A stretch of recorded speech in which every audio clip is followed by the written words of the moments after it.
So today is a pretty exciting one. We're in Tempe, Arizona at the Grand Plaza Resort. And I'm going to introduce you to a young man named Tron who's got a really special story and an amazing enterprise that he is launching, almost David and Goliath story.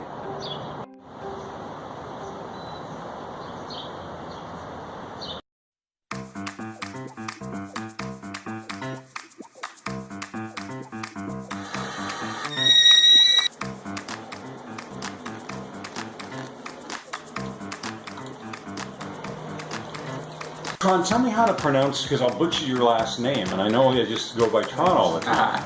Well, I guess if you use the right way, it's Nguyen, but Nguyen is very difficult, obviously. And if you just call it Nguyen, now so Nguyen is probably the closest, just to say Trong Nguyen. But of course, now it doesn't make sense to the actual spelling, right? Nguyen. How do you get Nguyen out of Nguyen? So anyhow, so some Vietnamese people would kind of pronounce it with just Nguyen. So I just go by Nguyen, just to keep it simple.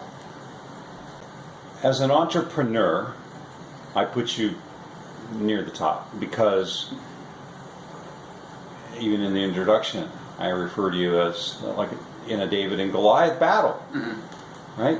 So tell us a little bit about Sugar 2.0, how that came about, and then we're going to talk about what that journey really is like. Okay.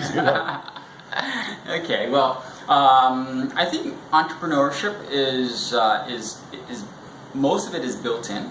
I think a lot of people are born with entrepreneurship. It's actually quite hard to teach someone entrepreneurship because I mean I realized that coming from a family of 8, and there's most of us or most of my siblings they went on to having careers, right? Just jobs, doctors or teachers and scientists and whatnot, right? And so some people talk about being in business or running a business, but never happened, right? And so for me, it's always been, I mean, for the longest time since I was a kid, I've always been really a problem solver.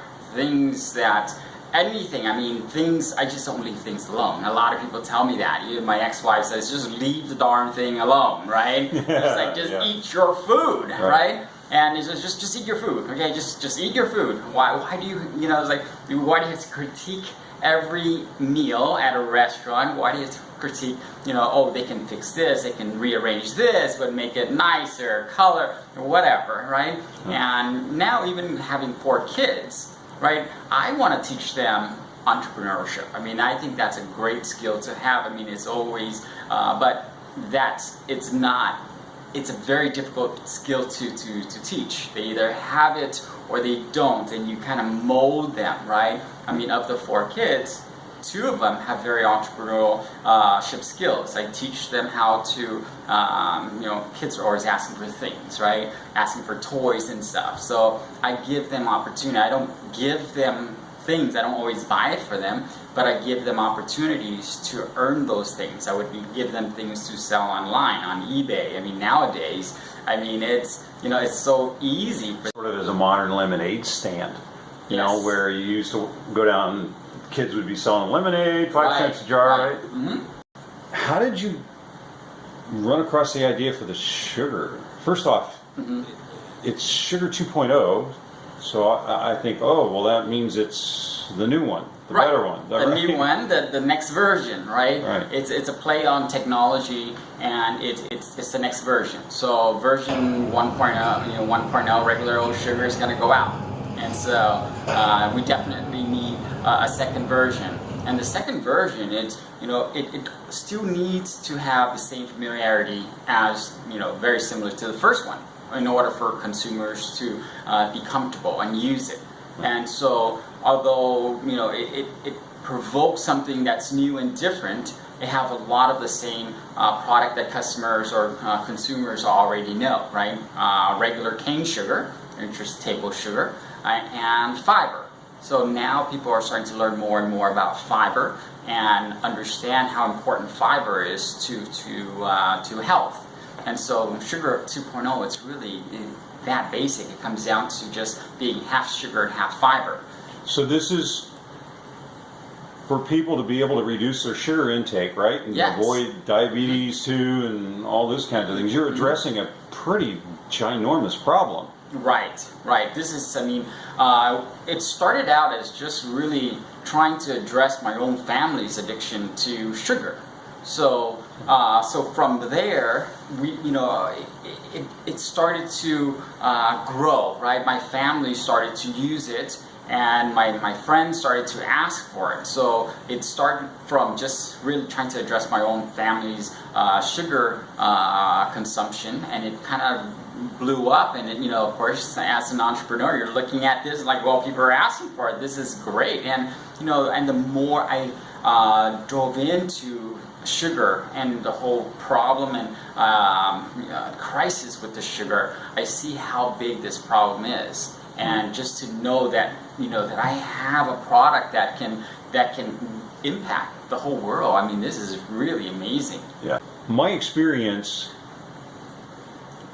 charting a path to success includes a very long journey, right? Yes. It can Yes. be very, very weary. Now, I only can imagine in a David and Goliath, you're the little guy up against the entire world of sugar manufacturers and 100, 200 years of history and habits and okay, talk to us about perseverance. How in the world do you hang in there? I think going up against a battle. I mean, I'm very strategic. It goes back to those personalities, right? And understanding that that I'm very strategic on how I get to my final goal. I tell my kids all the time, I always get what I want. Okay? I mean, I get it right away, but I will get what I want because it's strategies, and you need to create a strategy that does not necessarily disrupt. Okay, people throw that word out all the time about disruption. Okay, guess what? I mean, disruption causes too much. You shake the boat too much, and it's going to flip, and someone's going to survive. And if you happen to be that, great. But disruption is not necessarily a great thing, right? And so when well, it certainly makes you a target. Yes, yes. And you don't want to be the underdog and a target and draw attention. Right. You want the attention to a certain point, right? You want to. It's always like you always get your enemy's attention first, the competitor's attention first, and people that are are quick to try to take you down. And so being in this industry and knowing how powerful the sugar industry can be, you have to keep that in mind. And so for me, it's not about attacking sugar, right? It's not attacking sugar. And the truth is we don't have to. Sugar's been around for thousands of years, and people have been consuming sugar. It's how we use it, right? It's how we consume sugar. And so that we definitely want to address. And so I hope that the sugar industry looks at this problem not as competition, but as maybe their saving grace. Okay, maybe this would be able to save the sugar company. On top of that, I mean, sugar company, the sugar farms are converting to ethanol. Okay, so that is big right now. I mean, imagine if you can cut sugar by 90%. Okay, you're using 90% less sugar. That same farm, okay, that same piece of land, what can you use that 90%? That 90%. Right. Guess what? That same piece of land can produce sweeteners, sugar, and ethanol, energy. How in the world do you deal with the complexities helping your children grow, helping them understand your responsibilities, solving your mission, all the guys listening are like, I'm failing at this. What are your insights on? I actually include my kids in most of my operations, actually. So from production to packaging to, all of these things, even all the way down to the design component of the bag, for example. My daughter ended up picking out the purple color. And so those kind of things they remember, whether or not they're 5 years old or 10, 15 years old, they remember these things.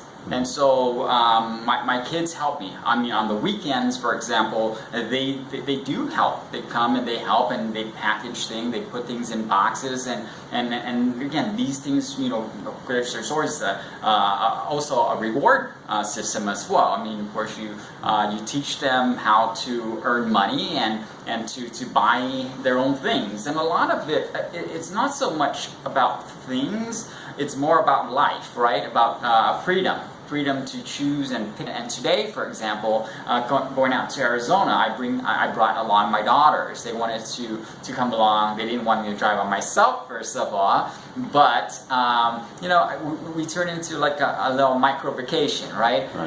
We came out here. They're at the pool now. So, but at least they had a chance to sit in the conference and listen and to see, what happened at a conference and what I do, right? And so to me, these are really important things. But I remind them all the time that they are making sacrifices. So my communication with my kids, we always have an open door and very, very transparent. And I tell them everything about the business, where it's going. And again, I always remind them of their sacrifices. And they are.